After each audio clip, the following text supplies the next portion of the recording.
Marc Marquez vient de lâcher une petite phrase au micro de DAZN et j'ai l'impression que la moitié du paddock l'a zappé. Le plus grand bouleversement de 2027, celui qui va rebattre toute la hiérarchie, selon lui, ça sera pas la moto. Alors ça, dans un paddock qui attend la révolution des 850 cm3 comme le grand reset du plateau, forcément, une phrase pareille, ça fait tiquer. Parce que l'Espagnol, il est en train de vous dire que le vrai truc, qui va tout faire basculer, on le regarde même pas, et qu'un pilote qu'on avait un peu rangé au placard cette saison pourrait bien en profiter à fond. Alors qu'est-ce qu'il a vu que les autres refusent de voir, et pourquoi ça sent le retour d'un grand nom? Parce qu'il faut bien comprendre ce qui se joue en 2027. On parle du plus gros changement de règlement depuis des années. Les motos passent de 1000 à 850 cm3, on perd une bonne trentaine de chevaux, l'aéro est raboté, et le fameux Ride Height Device, ce système qui écrase la moto au départ et en virage, il dégage. Sur le papier, c'est une page blanche. Et cette page blanche, il y a deux constructeurs qui la fixent avec des yeux pleins d'espoir, Honda et Yamaha. Les deux japonais largués depuis des années, ils y voient leur fenêtre. Le reset qui remet tout le monde à zéro et qui efface l'avance de Ducati.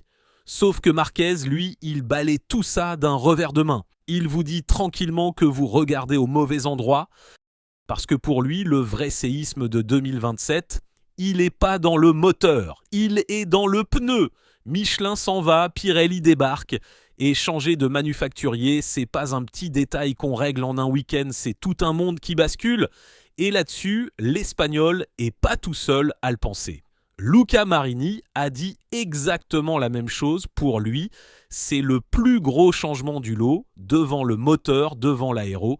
Et Miguel Oliveira en a rajouté une couche. De tous les changements qu'on peut faire sur une moto, changer de marque de pneus, c'est de très loin le plus brutal. Reste à comprendre pourquoi. Eh ben parce qu'un pneu, ça décide de tout. Le grip, le freinage, la façon dont vous remettez les gaz, la manière dont vous attaquez un virage. Un pilote qui a passé des années à comprendre le Michelin, il a construit tout son pilotage autour, son freinage, ses points de corde, et du jour au lendemain, on lui dit « oublie tout ça, on recommence à zéro ». Donc la nouvelle hiérarchie, elle se fera pas sur qui a la meilleure moto. Elle se fera sur qui arrive à réinventer son pilotage le plus vite. Et ça, croyez-moi, tout le monde part pas avec les mêmes cartes en main. Et le mec qui part avec le meilleur jeu, celui vers qui toute la logique de Marquez pointe sans le nommer, c'est Toprak Razgatlioglu. Alors, petit rappel pour ceux qui suivent que le MotoGP, le Turc, avant d'arriver chez Prima Pramac Yamaha, il a passé des années en World Superbike. Triple champion du monde quand même. Et le Superbike, ça roule sur quoi? Sur du Pirelli. Le Pirelli, pour Toprak, c'est pas un pneu qu'il découvre, c'est un pneu qu'il connaît par cœur, sur lequel il a bâti toute sa légende de freineur de l'extrême.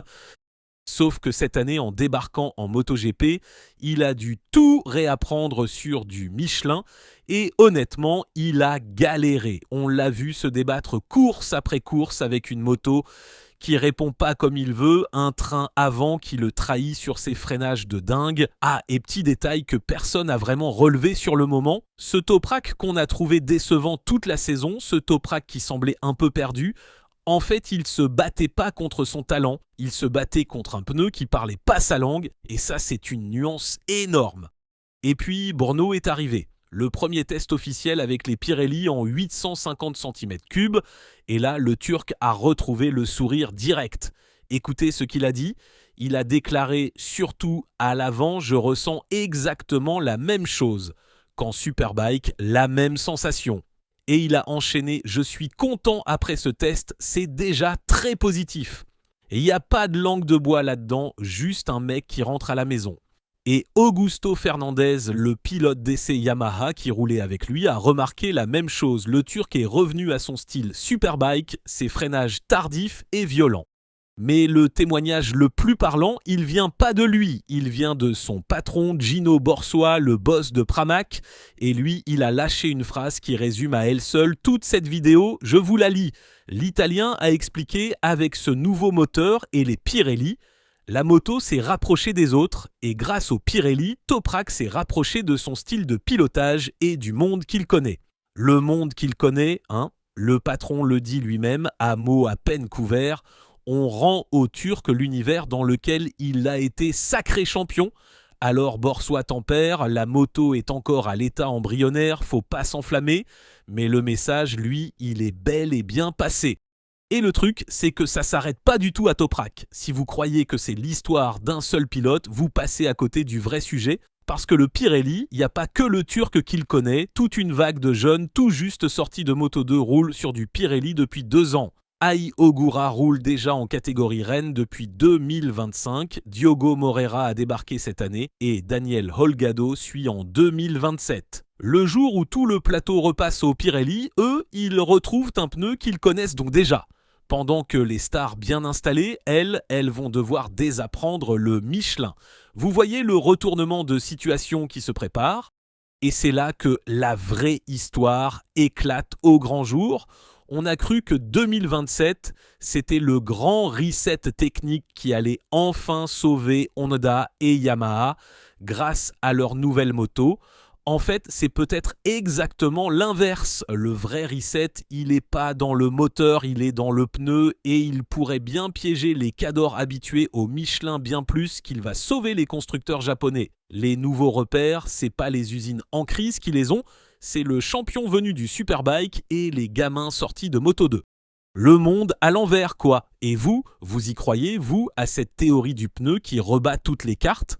Moi, je vous avoue que je la trouve sacrément solide. Alors attention, faut bien comprendre ce que Marquez est en train de faire là.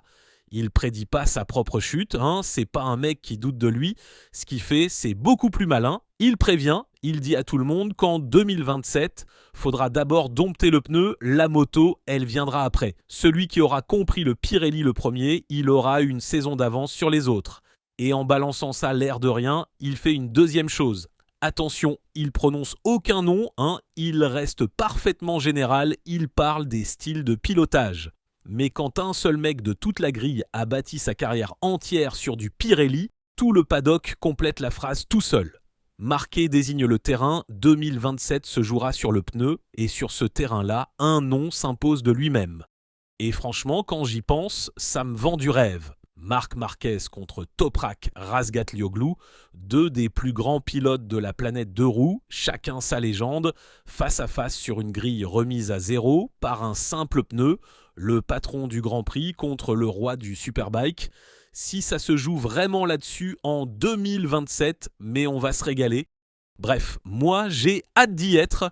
J'espère en tout cas que cette vidéo vous a plu et si elle vous a plu, n'hésitez pas à la liker, la partager et lâcher votre avis en commentaire.